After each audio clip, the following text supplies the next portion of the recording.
নমস্কার বন্ধুরা, তোমরা সবাই কেমন আছো? আশা করি তোমরা সবাই ভালো আছো। মৌসুমি হেসেল থেকে মৌসুমি, আমিও ভালো আছি। আজকে আমি তোমাদের কাতলা মাছের চচ্চড়ি করে দেখাবো। দেখো, এখানে আছে 5 পিস কাতলা মাছ, আর এখানে আছে 4টে আলু। এই আলুগুলোকে আমি এই ব্যান্ডের সাহায্যে ঘষে নেব। আর এখানে আছে পেঁয়াজ।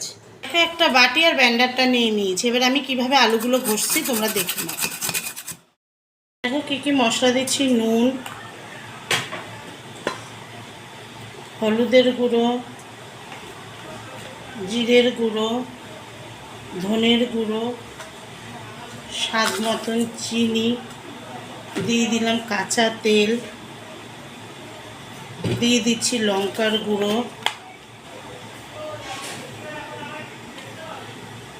এবার দিয়ে দিচ্ছি আলুগুলো, দিয়ে দিলাম কুচনো পেঁয়াজ। এগুলো সব আমি একবারে মেখে, লঙ্কা পেস্টটাও আমি দিয়ে দিলাম, দিয়ে ভালো করে আলুগুলোর সঙ্গে মিশিয়ে নিচ্ছি। এবার যে কাতলা মাছগুলো নুন হলুদ মাখানো ছিল সেগুলো আমি নিয়ে নিলাম, নিয়ে ভালো করে আলু কাতলা মাছগুলো মশলার সঙ্গে মিশিয়ে। দেখো, আমি একবারে মেখে শুকনো কড়াইয়ের মধ্যে কিন্তু আমি বসিয়ে দিয়েছি। ভিডিওটা করতে গিয়ে ভিডিওটা কেটে গেছে, তার জন্য দুঃখিত।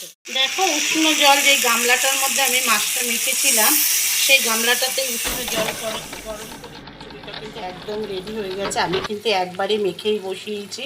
আমি যেভাবে করলাম তোমরাও এইভাবে করে কমেন্টস বক্সে কমেন্টস করবে, শেয়ার করবে, লাইক করবে, অবশ্যই সাবস্ক্রাইব করবে। আর ফেসবুক পেজ, সেখানে তোমরা লাইক করবে, কমেন্টস করবে, শেয়ার করবে, আর ফেসবুক পেজটাকে অবশ্যই ফলো করবে। কাতলা মাছ আলু দিয়ে যে চচ্চড়ি করেছি আমি কিন্তু একবারে মেখে কড়াইতে বসিয়েছি। আমি যেভাবে কাতলা মাছ আলু দিয়ে চচ্চড়ি করলাম বা ঝাল করলাম, তোমরা এইভাবে করো। আর ইউটিউবে যে মৌসুমির হেসেল বলে চ্যানেলটা আছে সেখানে তোমরা লাইক করবে, কমেন্টস করবে, শেয়ার করবে, অবশ্যই সাবস্ক্রাইব করবে। আর ফেসবুক পেজে সেখানে তোমরা লাইক করবে, কমেন্টস করবে, শেয়ার করবে, অবশ্যই ফেসবুক পেজটাকে ফলো করবে। আজকের মতন আসি, নমস্কার।